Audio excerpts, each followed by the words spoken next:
Good morning. चलिए, आज से क्लास 9th में हम आपको बायोलॉजी और केमिस्ट्री पढ़ाएंगे। ठीक है। अब ये आपको मालूम ही है कि आप स्कूल में जो है आ नहीं पा रहे हैं, वही पुरानी बीमारी परेशानियां जिसकी वजह से आप स्कूल नहीं आ पा रहे, तो आपको ऑनलाइन ही पढ़ना पड़ेगा। और ऑनलाइन जो हम पढ़ाएंगे वो है बायोलॉजी और केमिस्ट्री।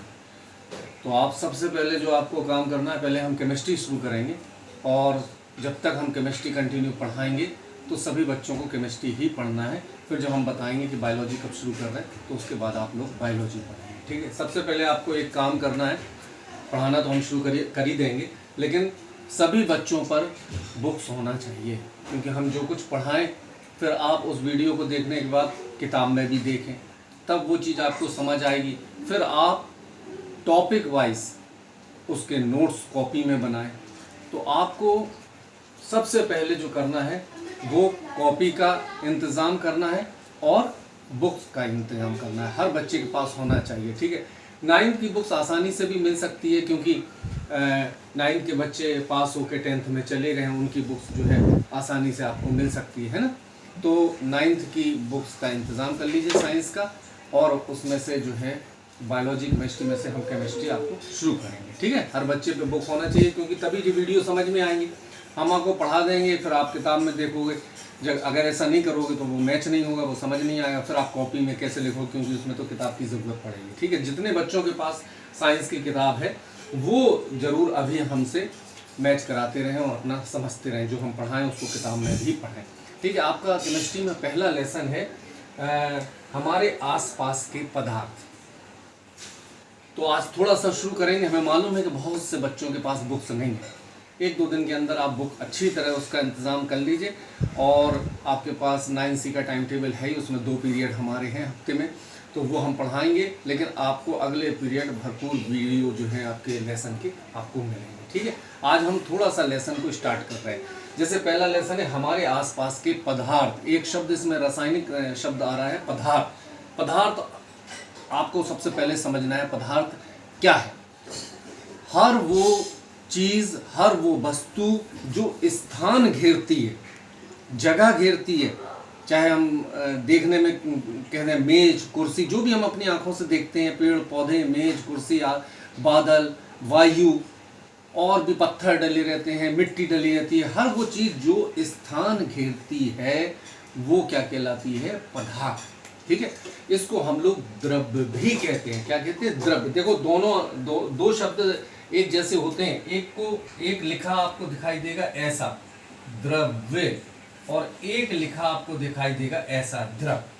ठीक है। दोनों में बड़ा फर्क है। हम अभी समझा रहे हैं द्रव्य, इसकी बात नहीं कर रहे, द्रव की बात नहीं कर रहे। द्रव्य पदार्थ को ही कहते हैं, और द्रव्य की संरचना या द्रव्य जो है छोटे छोटे सूक्ष्म कणों से मिलकर बना होता है।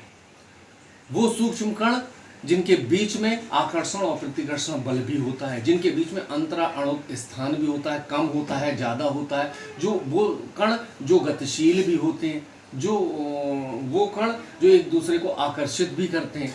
तो ऐसे सूक्ष्म कणों से मिलकर द्रव्य की संरचना होती है, द्रव्य का निर्माण होता है, जिसको हम लोग पदार्थ भी कहते हैं। ठीक है। पृथ्वी पर इस द्रव्य के 3 रूप मौजूद हैं। कितने रूप मौजूद हैं? 3 रूप मौजूद हैं। द्रव्य को एक्चुअली 3 रूपों में जानते हैं हम लोग। एक है ठोस, एक है द्रव, और एक है गैस। अब आया वो शब्द द्रव। ये द्रव अलग है, ये द्रव्य अलग है। द्रव्य के अंदर ये तीनों चीजें आ जाती हैं, लेकिन यहाँ द्रव अलग है अपने में। तो उस द्रव्य को 3 रूपों में हम लोग जानते हैं, ठोस, द्रव और गैस। एक एक चीज समझो आप। ठोस एक ऐसी संरचना जिसका आयतन आप लोग जानते हैं, जिसका आयतन और आकार दोनों निश्चित होते हैं। ठीक है ना। पत्थर ठोस होता है, हम लोग ठोस कहते हैं। एक पत्थर है, इस तरीके का रखा है, उसका जो भी वेट वजन आयतन जो भी है वो उसका निश्चित है, और जब तक हम इसमें जोरदार कोई बाहरी बल ना लगाएं तब तक इसका आकार भी निश्चित रहता है। तो ऐसा पदार्थ जिसका आयतन भी निश्चित हो और आकार भी निश्चित हो वो क्या कहलाता है? ठोस। और इसे संपीडित किया नहीं जा सकता। संपीडित एक शब्द आया, संपीडित माने होता है जब भी हम इसमें कोई बाहरी बल लगाएं इसके कण और पास पास नहीं आते। कितना भी बाहरी बल इसमें लगा दिया जाए ये फूट जाएगा, टूट जाएगा, लेकिन उसके कण और करीब पास पास नहीं आएंगे, संपीडित नहीं होंगे। तो हम ये कह सकते हैं कि ठोस को संपीडित नहीं किया जा सकता। तो ऐसी कणों से, सूक्ष्म कणों से मिलकर बनने वाली संरचना हम लोग क्या कहलाते हैं? ठोस। अब आ जाइए द्रव। द्रव वो द्रव्य कहलाता है, पदार्थ कहलाता है जिसका आयतन तो निश्चित होता है लेकिन आकार निश्चित नहीं होता। अगर हम किसी द्रव को, द्रव आप जानते हैं तरलीय पदार्थ को द्रव कहते हैं, अगर हम किसी द्रव को एक गिलास में रख दें तो वो गिलास की आकृति बना लेता है। अगर हम उसको प्लेट में रख दें तो वो प्लेट की आकृति बना लेता है। अगर हम उसको नली में रख दें तो वो नली की आकृति बना लेता है। यानी उसका आकार निश्चित नहीं होता, आकार निश्चित नहीं होता लेकिन आयतन निश्चित होता है। जितना द्रव हमने इसमें भरा है वो उतना रहेगा, लेकिन उसकी आकृति उस बर्तन या उस एरिया की हिसाब से बदलती रहती है। तो ऐसा पदार्थ जिसकी आकार निश्चित नहीं रहता है, आयतन निश्चित रहता है और इसको भी संपीडित नहीं किया जा सकता। बहुत कम मात्रा में संपीडित किया जा सकता है। संपीडित का मतलब बाहरी बल अगर इस पर लगा दिया जाए तो इसके कण आसपास पास आने की क्षमता उनमें बहुत कम, ना के बराबर होती है। यानी इसको भी संपीडित नहीं किया जा सकता। ठीक है। तीसरा होता है गैस। गैस वो पदार्थ जिसका ना तो आकार निश्चित होता है ना आयतन निश्चित होता है। यानी इसको किसी एक आकृति में हम नहीं देख सकते, रख सकते, और ना इसका आयतन निश्चित होता है कि इतनी गैस है, कहीं रख दी तो इतनी ही रहेगी। आपने देखा होगा कई बार कि एक अगरबत्ती को कभी कभी हम लोग किसी कोने में घर के जला देते हैं, वहाँ पे उसकी जो खुशबू होती है 2-4-5 मिनट के बाद पूरे कमरे में फैल जाती है। तो इससे क्या पता चलता है कि गैस का आकार और आयतन निश्चित नहीं होता है। वो जो एरिया उसको जहाँ जितना मिलता है वो उस स्पेस को, खाली स्थान को पूरा के पूरा भर लेता है। तो ऐसी द्रव्य को हम लोग क्या कहते हैं? गैस। तो आप समझ गए होंगे कि द्रव्य को 3 भागों में बांटा गया, ठोस 3 प्रकारों में बांटा गया, ठोस, द्रव और गैस।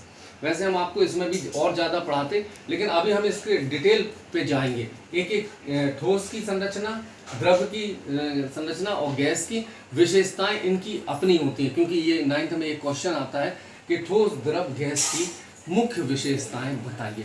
ये हम आपको अगले वीडियो में बताएंगे। अभी इसमें इसलिए कम कर रहे हैं, बहुत से बच्चों पे बुक्स नहीं है, तो जितना वीडियो अभी हमने जो कुछ बताया उसको आप ध्यान से देख लीजिए, वीडियो ही से देख लीजिए। जिन पे बुक है वो बुक से देखिए और इन्हें नोट्स के ज़रिए कॉपी में उतारिए। जैसे नोट्स ये कहलाते हैं कि आपने हमारे आसपास के पदार्थ क्या है, एक क्वेश्चन इसमें हेडिंग डाल दो, पदार्थ के बारे में लिख दो, उसी को हम द्रव्य कहते हैं। द्रव्य कितने प्रकार के होते हैं? ठोस, द्रव, गैस, वो ठोस, द्रव, गैस। फिर आगे अभी हम बताएंगे कि इनकी मुख्य विशेषताएं क्या है। ठीक है। तो आज के लिए इतना ही। आप किताबों का इंतजाम करिए, कॉपी का इंतजाम करिए, और कॉपी पे बराबर जो हम पढ़ाएं उसको लिखते जाइए। ठीक है। वो हम फिर किसी भी तरीके से उसको चेक कर लेंगे, लेकिन आपका काम है कॉपी में वर्क करना, और वो वर्क जब होता जाए तो वो हमें आप दिखाते भी जाइए व्हाट्सएप पे। ठीक है। आज के लिए